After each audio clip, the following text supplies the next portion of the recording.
Si Mariam Sayed Samir Marbella Al-Alawi o mas kilala sa tawag na Ivana Alawi ay ipinanganak noong December 25, 1996 sa Bahrain. Siya ay may lahing Filipino-Moroccan. Ang kanyang ina ay isang Pilipina, habang ang kanyang ama naman ay isang Moroccan. Alam naman nating lahat na si Ivana Alawi ay isa sa pinakasikat at pinakamayamang content creator sa Pilipinas. Pero, gaano nga ba talaga siya kayaman? Ano ang kanyang mga negosyo, ari-arian, at investments na patuloy na nagpapayaman sa kanya?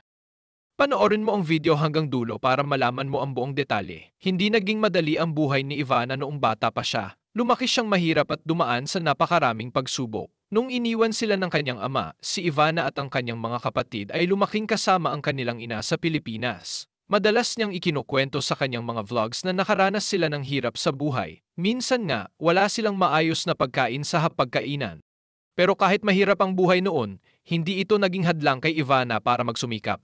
Bata pa lang siya, mahilig na siyang umarte at pangarap na niya maging isang sikat na artista. Taong 2015, sumali si Ivana sa Starstruck, isang reality talent search ng GMA Network. Dito siya unang nakilala ng publiko pero hindi siya pinala na manalo. Sa kabila nito, hindi siya sumuko at patuloy niyang inabot ang kanyang pangarap sa industriya ng showbiz. Nagkaroon siya ng ilang TV appearances, kabilang na ang pagiging bahagi ng ABS-CBN teleserye na Precious Hearts Romances Presents, Araw-Gabi, noong 2018. Sa kanyang role bilang Roxanne, mas lalong napansin ang kanyang ganda at husay sa pag-arte. Isa sa pinakamalaking turning points ng kanyang buhay ay noong sinimulan niya ang kanyang YouTube channel noong 2019. Dahil sa kanyang natural na charm, sense of humor, at pagiging totoo, mabilis na lumaki ang kanyang fanbase. Ngayon, may higit sa 18.5 milyong subscribers si Ivana sa YouTube at patuloy pang nadaragdagan ang kanyang mga followers sa ibang social media platforms. Ayon sa mga ulat, maaari siyang kumita ng milyon-milyong piso bawat buwan mula sa ads, sponsorships, at brand collaboration sa kanyang mga social media accounts. Narito ang ilan sa mga dahilan kung bakit isa si Ivana sa pinakamayamang content creator at artista sa bansa. Sa kanyang YouTube earnings pa lang ay umaabot na ito sa milyon-milyong piso kada buwan. Ang kitang ito ay galing sa mga YouTube ads. At dahil maraming followers si Ivana at maraming nanonood ng kanyang mga vlogs, ay mas lalong kumikita ang kanyang mga videos sa YouTube. Bukod sa kanyang YouTube channel, marami ring nakukuhang endorsement si Ivana mula sa mga sikat na commercials, brands, products, and services na galing sa mga in-demand na mga businesses sa loob at labas ng ating bansa. Na-establish na ni Ivana ang kanyang pangalan sa industriya, kaya ginamit niya rin ito upang makapagpatayo ng mga investments at sariling mga negosyo. Sa katunayan, siya ang CEO ng kanyang sariling skincare brand na Ivana Skin. Bukod dito, may iba pa siyang mga investments sa real estate at mga negosyo. Hindi rin kinalimutan ni Ivana na makapagpundar ng mga ari-arian na pangdagdag sa kanyang mga sources of income. Mayroon siyang malalaking bahay, kotse, at mamahaling koleksyon ng bags at alahas. Ayon sa ilang estimates, ang kanyang net worth ay maaaring nasa pagitan ng 500 milyon pesos hanggang 1 bilyon pesos.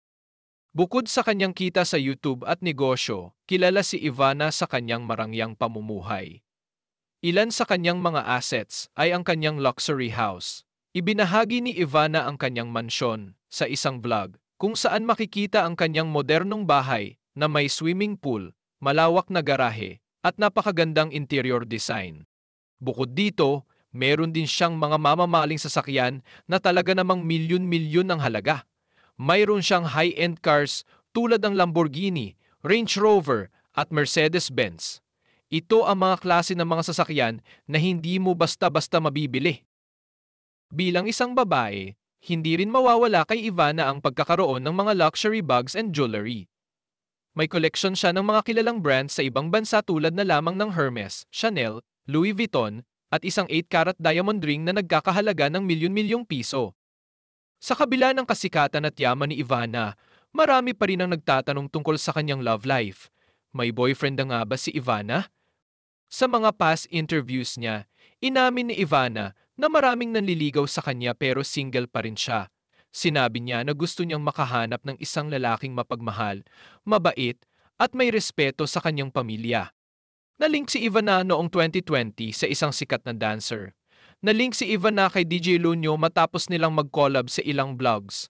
Marami ang kinilig sa kanilang chemistry pero kalaunan ay nilinaw nilang magkaibigan lamang sila. Sa ngayon, mas inuuna ni Ivana ang kanyang pamilya at karir kaysa sa pagpasok sa isang relasyon. Madalas niyang ipakita sa kanyang vlogs kung paano niya inaalagaan ang kanyang ina at mga kapatid. Isa pang kahangahangang katangian ni Ivana ay ang kanyang pagiging mapagbigay. Maraming beses siyang namahagi ng tulong sa mga nangangailangan. Madalas siyang magbigay ng pera at pagkain sa mga mahihirap sa kanyang mga vlogs. Ipinapakita niya ang kahalagahan ng pagtulong sa mga nangangailangan.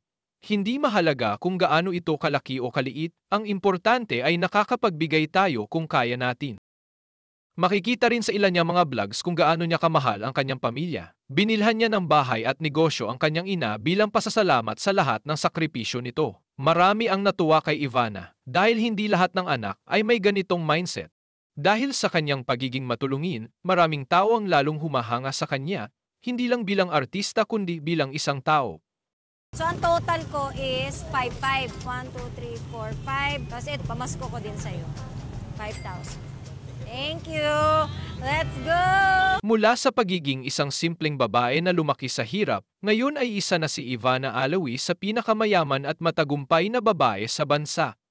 Hindi lang siya isang artista at content creator, kundi isa ring matagumpay na negosyante at isang mabuting tao. Taken. Single po. Ay! Ayusin po. Hindi, sagutin mo na para taken ka na. Oh, dali ka usap. Ikaw ba? Taken ako. Nakapalo ka? Yes, ma'am. Okay, so sinong pipiliin mo? Cellphone or jowa? Sa ngayon, ma'am, wala kasi siya dito eh. Ay, lagot. Cellphone na lang! Lagot ka talaga. Alam mo mali yun, pero Thank you, ma'am! Ang kanyang kwento ay patunay na walang imposible sa taong may sipag, tiyaga at malasakit sa pamilya. Kahit gaano pa kahirap ang buhay noon, pwedeng magbago ang kapalaran basta handa kang magsikap at mangarap ng mataas. Ano ang masasabi mo sa kwento ni Ivana Alawi? Na-inspire ka ba sa kwento ng kanyang buhay? Ay comment mo naman ang iyong opinyon sa ating comment section at aantayin namin yan. Kung nagustuhan mo ang video na ito, huwag mo nang kalimutan na mag-subscribe at i-like ang ating video. Huwag mo na rin kalimutan na i-click ang notification bell para lagi kang updated sa ating mga latest chika.